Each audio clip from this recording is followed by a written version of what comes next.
And everyone was confused, so I made sure I didn't do that. It was a confident start, I thought. I liked it. We're discussing Harriet Dyer's set at the moment in the kitchen. This is be part. What?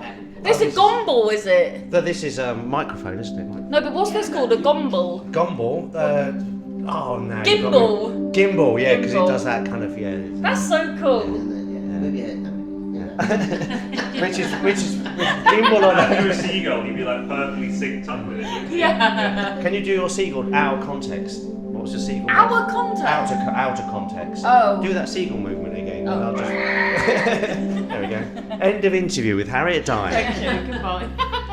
So I'm with Harriet Dyer, the Harriet Dyer. Not the Harriet Dyer. The Harriet, you are the Harriet Dyer. We had the Liz Carr was the Liz Carr. But I'm not. There's an Australian actress that keeps taking all my work. For real? Yeah, I got booked for something, and then I was so excited. The money was quite good, and then I got a phone call a few weeks later. So it wasn't you? No, yeah, they wanted the different Harriet Dyer in Australia. Oh, that is mad. Yeah. Oh my. Well, we're just going out of our student accommodation because we're students now. We are. In Edinburgh. We're doing Abnormally Funny People. Harriet's been on quite a few nights. Yeah, fantastic. The thing that made me think it would be for me was because it was with Adam Hills, who's a comedian, but I didn't realise, obviously I did know he was Australian, but so she was asked, because she was Australian, and then I said to him, I was supposed to be doing that, but they realised it was the wrong Harriet, and he was like, I wondered why she cancelled last minute, because she wasn't ever secured, because I was secured. Oh my word. Do you know what I mean? Yeah. And it was to cook cakes in our kitchen. Do you know Bluey? Oh, there's a kids thing, isn't it? Yeah. The Bluey. We're now in the courtyard of. Oh, this is nice. Isn't it? Yeah. Should we see if Don was here? So yeah, Bluey. So we were supposed to be making cakes with other comedians. I mean, I think it was for the best I didn't do it, but That'd be fun. Let's see if Don's still in here. Is he in there? What was he doing in there? Let's go. He was out late. Was he? Early, yeah. Well, we went to the Motability put a party on. We had that really nice food, and then Don took a big bag of food and gave it to other comedians. He's there. There he is. There was Paul on there. Donnie, he's got his headphones on. How's it going? You okay? Yeah, you. Yeah, good. I'm terrible with hugs. As I'll put my hug on with Don just to show you that. Give us a hug. Cheers. Thank you very much. Cheers. Don, this was. Awkward autistic hug. It was, wasn't it? It was very. So I'm going to interview Harriet Dyer. Is this a door or a window? Just tap. Is this a window all the way up?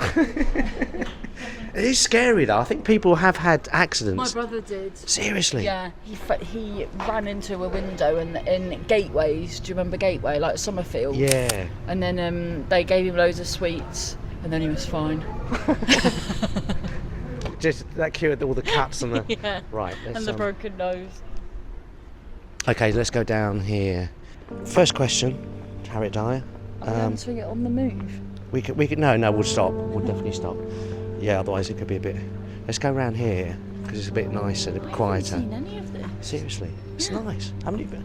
But you've been out and about Edinburgh, walking around. I haven't seen nowhere near as much stuff as I should have seen as well.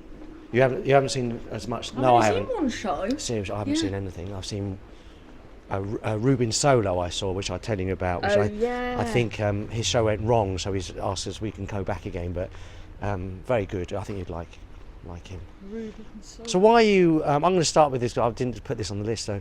Why are you so damn funny? No, seriously, you are. I think you've been purple patching, isn't it? Is that the term? No, I don't know what that means. It's kind of storming it, kind of just really on a level, the top level. Do you know what I mean? As in, just the whole energy about you. You're just on a plane at the moment where I think you're either really enjoying it or you've just got your mind is comedically there. do you know what I mean? On performance as well. Yeah, but what where's the funniness come from? Just from life, I think. Just from being always like, now that I've like done TV bits and stuff, people message me and go, "Oh, you always used to have us laughing in school and stuff." Like I've always like had a story and a yarn to tell, and I'd always naturally embellish it and all that. And then, but I just never had any clue that you could do a job with it, and then it was because I completely fell into comedy by accident, and then that's like a lot of the time my way of writing as well. I think, oh, what did I say that had my friends in stitches and stuff, and then I'll like redo those stories and then add like, and then if something doesn't have a natural punchline, I'll then put like something surreal in or something that I think would be funny, and that's how I come up with stuff. But where does your I don't know where the surrealness is just your own, because I can't see anybody else being a Harriet Dyer. Do you know what I mean? As in, it was this kind of similar feel with Izzard in his early years. In the sense that you're just going off on tangents that just think, where did that come from? Seriously. Well, look, because I had an interview this morning, and then they said that they like to come up with a bit in my new show that's relatable to the people that I'll be with tomorrow. And then the person doing my PR was like, "Well, you've then said a bit about a cow licking your head, and then you've got a bit about wearing a wetsuit on a bus." And she was like, "There's nothing is nothing's relatable. Nothing's relatable, Yeah. But it's real life. Like I did, like my partner did." Read that you could get your hair could grow back if you got a cow. There's something in a cow's lick apparently that helps your hair grow back, and I did wear a wetsuit on the bus. But I love the when you say in a relationship, you put it obviously better, that in a relationship there's always one person. Oh, that needs to tell the other like, what you on about, you mad bastards. Yeah. Whereas I'm like, let's go to a field and get a cow to lick your head. Exactly.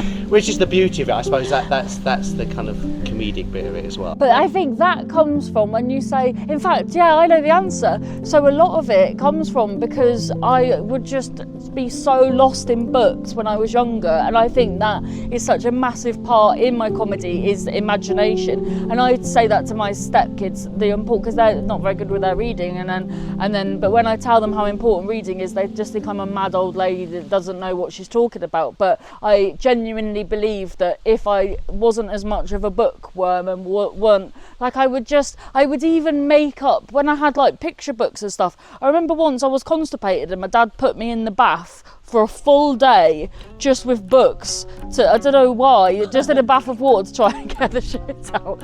And then I remember reading these books, these picture books, and then not only was I reading the books, I was creating games for myself within the pictures of the books, and I would just be completely lost and engrossed and absolutely loving it. And I definitely think that's what helps me now in my comedy, is that I have such a big imagination that helps me with the surreal stuff that I put that I add to the jokes. So when did you actually start comedy? First gig was as part of a comedy module. It was, oh, get this, Steve, it was so my degree, my dissertation was, is it necessary to be dysfunctional in order to be a successful stand-up comedian? And my case study was Russell Brand.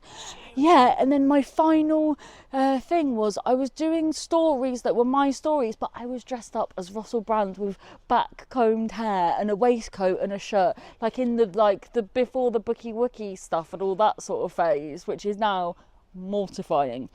And so then I did that in front of like my peers at uni, but then because I didn't know how to gig, so that was like late maybe 2008 2009, but then I didn't gig after because I didn't know where you were supposed to get gigs, because that was part of the course. So then then it was a good few years after that then but I still didn't know where to get gigs, so I would put my own gigs up in these awful pubs in Birmingham, and then I would ask the comedians, who do you get gigs from? And then the comedians would go, oh, I do gigs, and then they would charge me like £100 when they were like brand new acts, and then and I would pay it out of my own money, and then when they were on stage being absolutely awful, I'm like, you're bloody kidding me, these people have had me for a mug. Yeah. So then that's how I then started, because the moment the comedians that are rubbish are offered money, then they all come out the woodwork. So then how I sort of got on the circuit and started to know where to get gigs and stuff. But Was there an open spot circuit in Birmingham, or was you had to go further afield, really?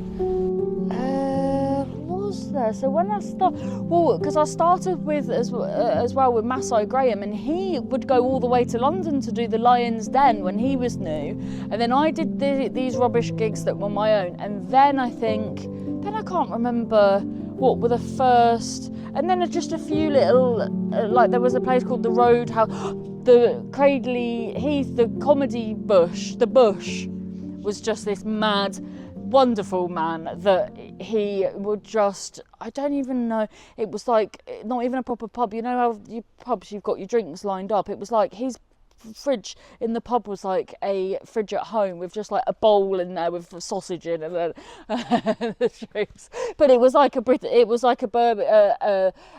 was in the Black Country, but it was like the West Midlands institution, this gig, and then after the comedy it would finish at like 1 a.m. or like 30 acts, and then he'd go, "It's sausage time," and then he would just give everyone these really, really greasy sausages. Yeah, so that was a place, I think that was every Wednesday, that gig, and then I think just more pop up, don't they really? So then I'd just be gigging, and I was prolific because it was the first thing because I've got such an addictive personality, and it was like the first thing I was obsessed with that was actually positive in my life. So I would just, even when I wasn't gigging, I would even look on Facebook of gigs that were happening, and I would message the promoter going, "If you have a dropout, can I come in?" And I was just always like wanting to gig every single night. One of those people would always ask for feedback afterwards, asked if I could progress, and I was just like and I think, oh my God, here's the thing as well. Also, when when I didn't know how to get gigs, I Googled where you get how do you get gigs, and then Mirth Control popped up, and then I emailed him, and he goes, "Oh, send me a bio." How would you know a bio meant like a comedy bio when I've never done it? You wouldn't know it until you know it.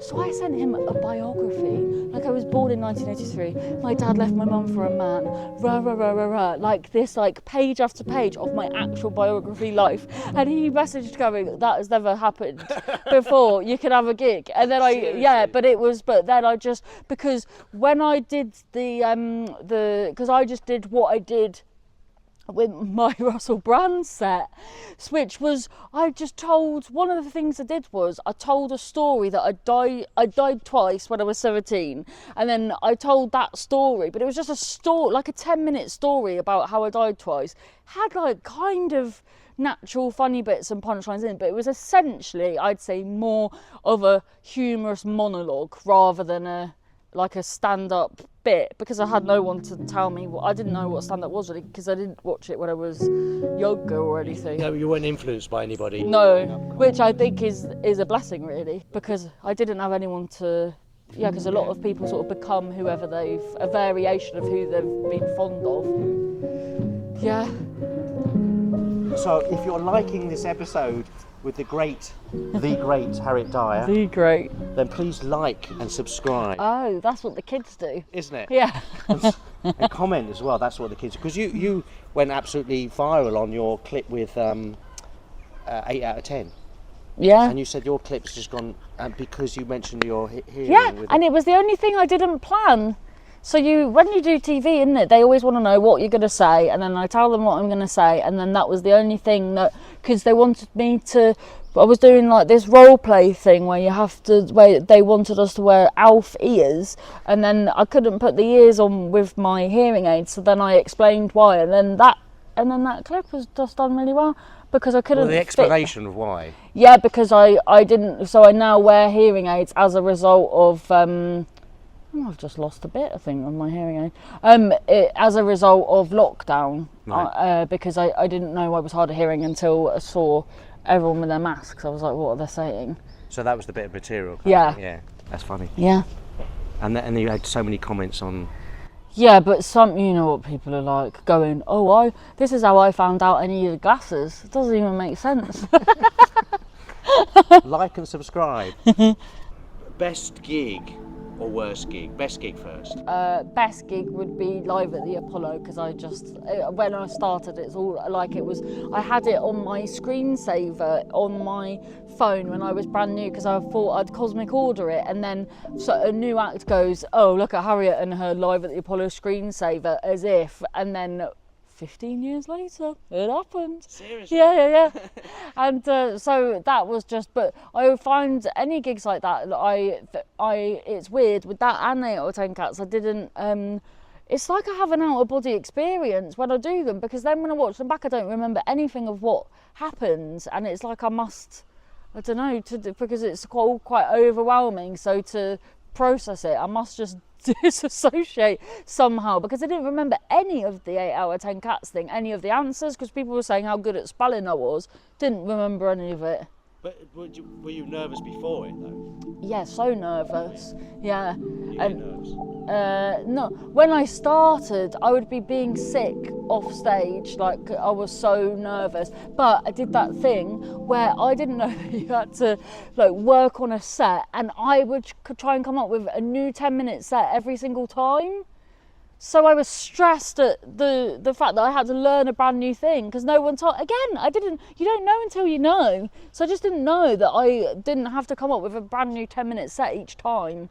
But that made you more prolific ultimately.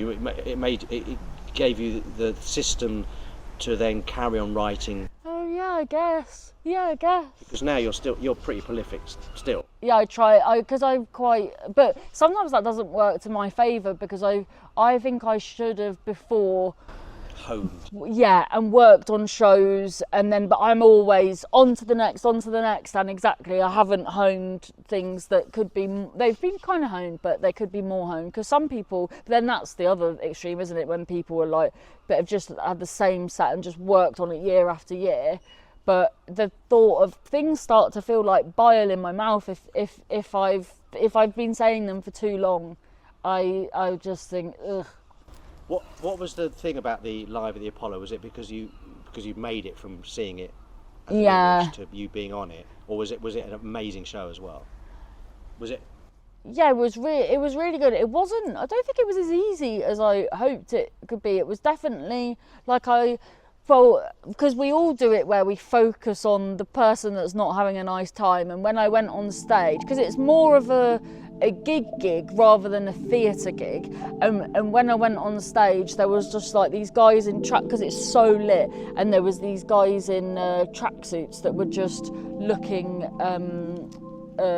upset by me, and then my brain was like, because this happened the other week, it was a gig that was great, I was getting like applause breaks, and then all I could focus on was this fucking lady who was just, after every joke, was going, ugh, and then elbowing her husband, and then everyone afterwards was like, oh, that was really good, and I was like, that lady. But when it was live at the Apollo, I started to think about these guys in tracksuits, and then I was like, no, my brain was like, no, Harriet, you've wanted this for so long, you cannot let these stupid idiots ruin it. And then I just switched it off, and then had a good time, because I couldn't let them ruin it. But it was just wonderful, and it was because I'd never done a gig to that many people either. So it was so many people, and But isn't that sort of just going back on that, the nature of just seeing one person in the audience not liking it? I mean, that's a classic thing of comedians. Yeah. Saying, oh, they didn't like it, but in actual fact, 99%. Does that affect you now? Would that affect you? I mean, you seem to. Yeah, I do. It does affect me. Like even yesterday, was it yesterday or the day before? Because where the comedians are sat at Abnormally Funny, we can see the people opposite, and then I noticed that there was a couple of people over there that weren't laughing as much as everyone else. And then I had to say to my brain, don't be looking over there when you're on stage, because that'll just get in your heads. Oh, you saw someone else performing and you Yeah. Yeah. And then when I then left the stage and sat down, I noticed them, and I went, well, and my brain went, well done, Harriet, you didn't you didn't look at them. So Harriet Dyer, we've done the best gig, which is a good best gig. Now we're going for the worst gig, Harriet Dyer. the worst gig was Birmingham Glee, and it was when I lived in Birmingham, and I was so chuffed to be doing it. Oy, oy, oy. I was booed off stage. But when I say booed off stage, because I still overran because I was trying to get them back, but they were just booing me, and to the point where the people that worked there said, like, they were going, do you want a drink? 'Cause you can't go out there, and they told me to leave via the back door, because what it was people were talking. Alex Ball was there, and he was like, I don't know what it was, they just didn't, because I do think I'm the sort of act that you kind of need to buy into my personality, and if you haven't, then I'm just a very erratic lady. And I don't know why, but they just didn't take to me. And then I tried to, like, when you're newer, I think a lot of people do this, you have your 15 minutes that you're quite happy with, and then you don't really have a strong enough 20, so you like hodgepodge a sort of 5 minutes on the end to try and get it up to a 20. But sadly, because now I know I wasn't really ready to do it, but at the time you don't really have the self-awareness to go, because you just want these experiences and all of that. So then I had this, because everyone was chatting, I thought that to get them on side, because this was years ago, so this was when Finding Nemo was out, and everyone used to say I was like Dory, that fish that forgot everything. And at the time, I lived next door to a guy called Carl Whale, so I used to say to him, hello Carl Whale. And then I had this idea to like sing songs in Whale, and then they would guess what they are. But then I gave half of the room the buzzer of shush because they were talking, so then half the room were just shouting shush at me, and it was just it was just the biggest disaster, and it was harrowing. And then of course, as is the way, so this was on the Friday, so then I've got to come back and do the Saturday when that's happened. So all the Saturday day I was like, oh my god. And then the Saturday it was fine, but I didn't do, it definitely wasn't amazing, but oh my god, it was just. If you weren't in showbiz, what would is there a dream job you'd ever like to do? Well, my dream job would be, but I don't think it exists as a job. You're just making up a job. I cannot, this is going to sound mad, but I cannot tell you how much I love crab fishing. I find it so therapeutic and fun, and obviously I don't eat them or anything, I send them back, but I would, if I could make it. But then there's a pub down the road from my dad's in Cornwall, and it's for a crab sandwich with chips, it's £20, so maybe even £24, so I'm thinking maybe I could make some money from crab fishing. But then the crabs I catch are river crabs, they're minging. So but I'd love to do something with crab fishing, but that doesn't exist. So there must be crabfish as well. Crabbers. There must. So they're just fishermen, but I'm not no interest in the fish, just the crabs with a proper, the old school with the. It looks like a. What does it look like? And then it's not like a proper fishing rod. And I can only crab fish in Sunny Corner, this one place down the road from my dad's. That's where all the crabs are. And then with bacon, you catch in about 30 or 40 in an hour or so. Wow. Yeah, very good. And then my mum always thought I'd be a nurse, but I think since doing comedy I've become too self-obsessed to be a nurse. Why would that be too obsessed with yourself, as in? Yeah, I don't think I could consistently care solidly for 12 hours at a time. For someone else. Yeah. And people are annoying. Like when I was in hospital because my appendix burst, there was the amount of people that would come in thinking that they were like about to die and they would just have trapped wind, and I would lose my patience with stuff like that, I think, because I'd be like, oh, just have a fart, go home. Interviewing Harriet Dyer, and throughout this interview I'm wearing my Vario 1918 trench medic watch, and I said to Harriet to wear her watch, because you do wear a watch. Yeah. And you left it in your room. So, but this is a beautiful one. This is Singaporean. It's a micro brand, but I do love this watch. It's a really classic style. That's a great watch. I'll put the details below, but thank you, Vario. Lovely watch.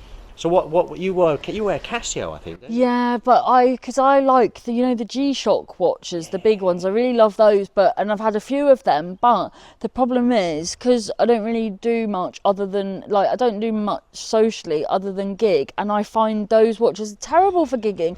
The stopwatch is always not lit up enough, and I'll be on stage like that, like trying to see what time, and you just can't beat the shit Casio, really basic, but I have the one which is like a gold, so it's a slightly different colour scheme to the ones that everyone, mine's like it's got a gold face and then the black strap, because I used to have just the really bright plain coloured ones, but then I don't know what happened, my arm flaps sometimes and then it stops the stopwatch, and then I flapped it broke it and the whole flapped off. We'll have a look at the watch, because those Casios are actually highly regarded in the watch community. They really. Oh, in the watch community, not just for comedians, because comedians love them. But a lot of comedians have the vibrating ones, but I'm not very good at. If something was vibrating on me, I wouldn't be able to not go bloody hell. There's something vibrating on me whilst I was on stage. And then a lot of those ones have the ones that have the individual metal bits, and I always think they like pinch your hairs. The straps. Yeah, yeah. Those little Links. yeah. But I love the G-Shock ones, and like I say, I've had a few of them, and I've ended up just giving them to my partner because they're just not good to gig with. Where are we? We're in our show today. Harriet, Don Biz was. Hello? Alex, Mitchell, Lost Voice Guy. Look, it's going to spin. And it's me! And we were talking about watches before. Can I spin you around and show you your watch? Spin me around? Spin you around. There's what, I don't have to. What watch is that? That's the Casio. The Casio F-91W. It's a nice watch. Thank you. This is incredible. But you... Yeah, well, you missed the. We did a little interview, but we talked about watches because I'm a bit of a watch nerd. That's nice, I like that, and that's because it's got the alarm on it and the. Yeah, so it was the coolest I could get of this one because it's the only one I find functional enough for comedy. Goes with your top as well. Thank you. Thank you. That is so out of context of everything. So sometimes I talk about, because of photography, we talk about the dark room, which is photography term, but it's also mental health and all this stuff that's going on. Have you been in the dark room?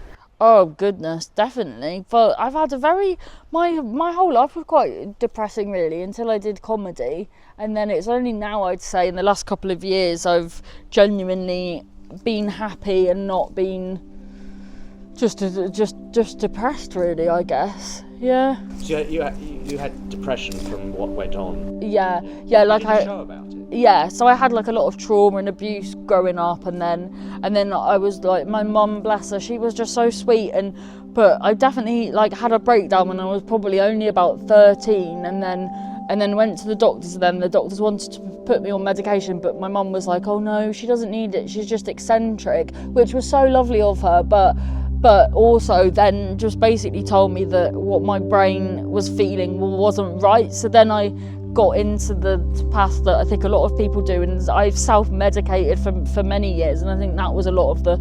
With alcohol and drugs? Yeah, but I think a lot of it, because then I was like diagnosed with bipolar, but I don't even know now.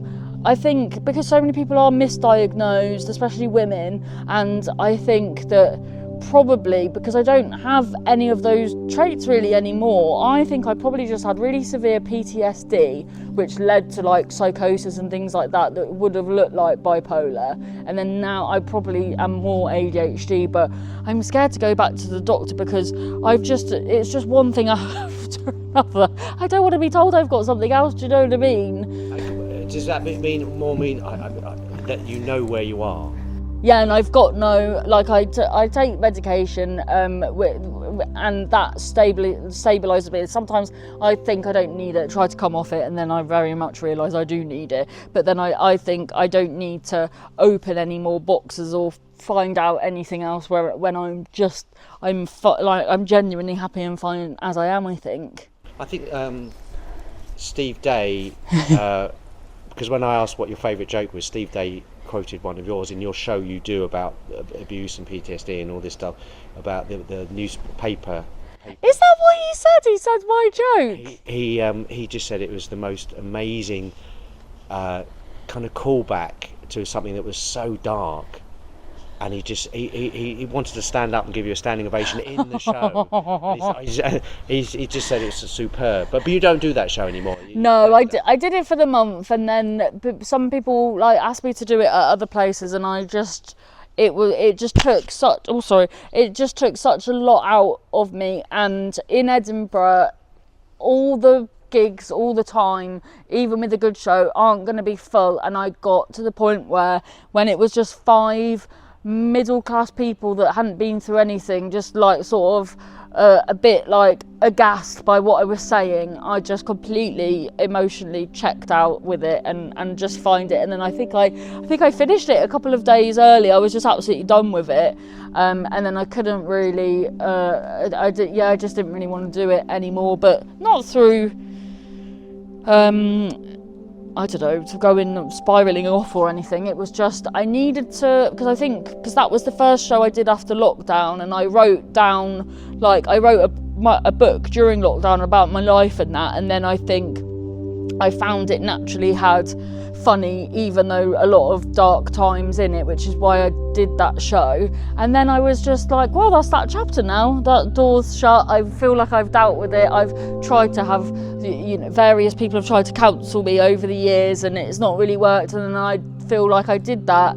I made funny out of it, and it served its purpose. And then the door was closed, really, to go on. And I'm very glad I did it.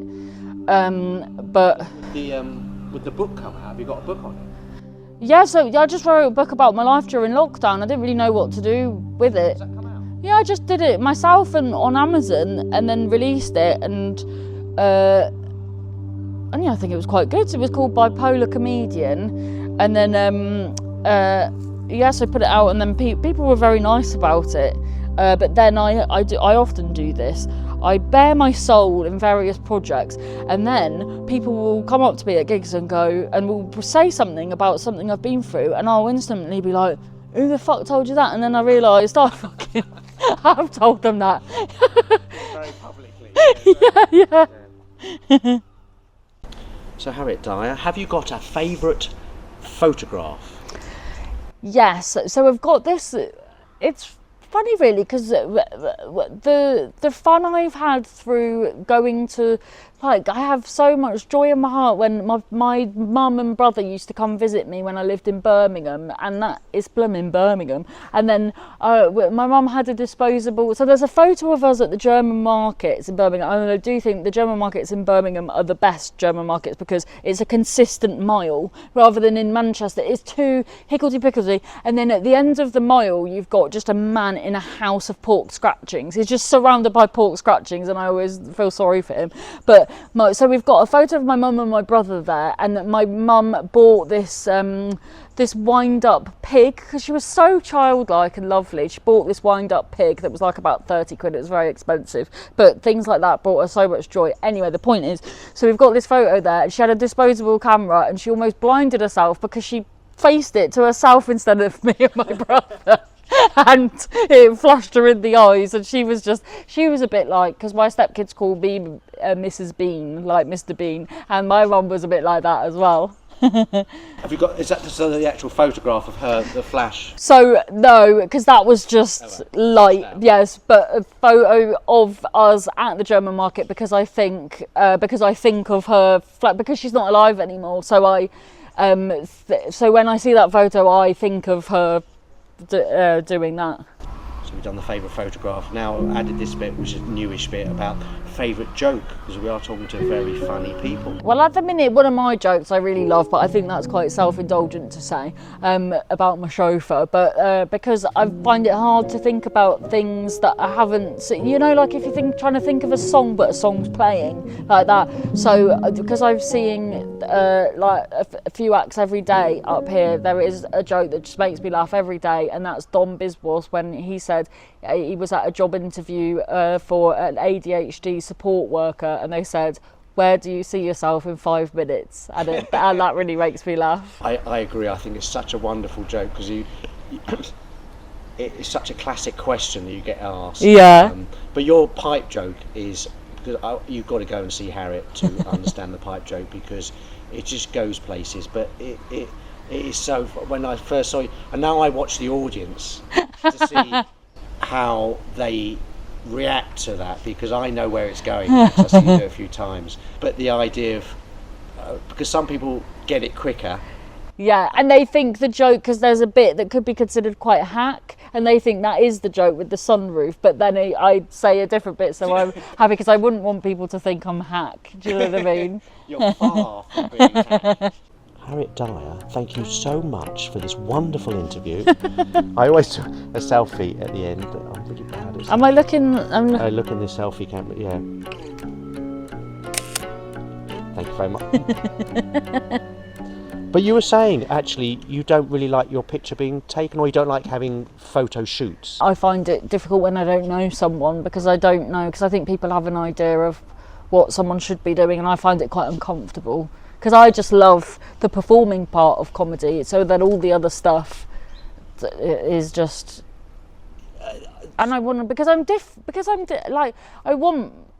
to think of myself as a different comedian, so I want my photos to portray that, but I don't know how to. That's why I did like the one with the crab hands and stuff like that, but then then I'm out of ideas really, so that I don't know. And then also once I was in hospital because my appendix burst, and I was waiting and the doctor came and he looked at me and he went, "Are you here because one of your eyes is bigger than the other?" And I went, "No, I fucking wasn't." It's so funny. So then I always worry that I've got one eye bigger than the other in my photos. And then the last photos I had with someone else, they said, because I told him that story, and then he was like, "Now I can't stop thinking that one of your eyes is bigger than the other." I'm going to take a photo now.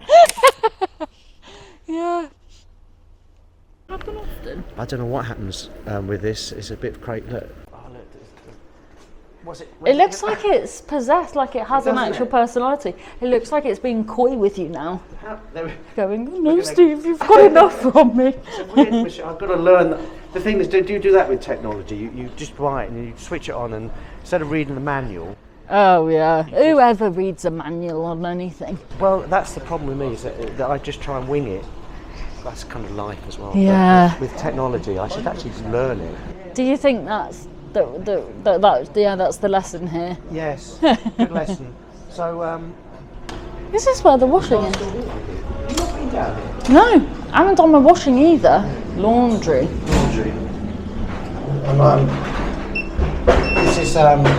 This is next year's venue. I don't know why I'm bringing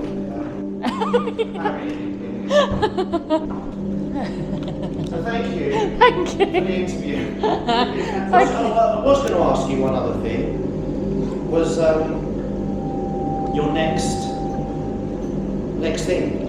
Tour. I'm doing a tour from September. Yeah. And that's and like various podcast interviews. Go and see Harriet Dyer. Fantastic comedian. Thank you for watching. Oh no. You've got your knickers in the background, Steve. Where? Oh yeah. Oh no, this is going to the ceiling now.